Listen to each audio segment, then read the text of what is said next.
বুঝতে পারছি তুমি আমাকে কেন ইগনোর করতেছো। আমি তোমার সাথে তোমার ফ্রেন্ডের বার্থডে পার্টিতে যাবো না, তাই তো? না বলছে এর জন্যই তো ইগনোর করতেছো, তাই না? আচ্ছা ঠিক আছে, আমি যাব তোমার সাথে। যেহেতু তুমি বলছো, তার মানে আমার তোমার সাথে যেতেই হবে। কিন্তু তারপর আমার বাসায় কি হয় না হয়, কে কি আমাকে বলুক বা না বলুক, তা দিয়ে তো তোমার কিচ্ছু আসে যায় না। আমি যাব তোমার সাথে, কিন্তু তারপরও তুমি আমাকে প্লিজ ইগনোর করো না। তুমি আমার সাথে কথা বলো। এই তুমি বলছো তো আমি যাব তোমার সাথে। এই বোকা, কান্না করতেছো কেন? কান্নার কি আছে এখানে? ঠিক আছে, ডোন্ট ক্রাই।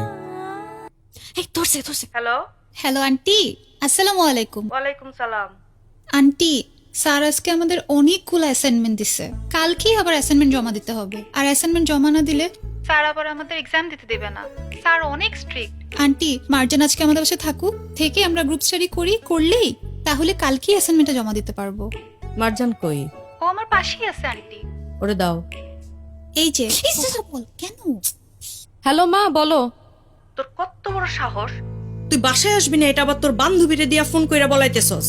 আমি কি পিকনিক করতে যাইতেছি নাকি? ও তোমাকে বলছে না যে অ্যাসাইনমেন্ট আছে তাই যাইতেছি? ওই, তোর বাপে যদি জিগায় তুই কই, তখন আমি কি জবাব দিমু? হ্যাঁ, কি বলবো মানে? আব্বা যদি কিছু জিজ্ঞেস করে তাহলে বলবো অ্যাসাইনমেন্ট আছে। তুমি কিছু একটা ম্যানেজ করো না।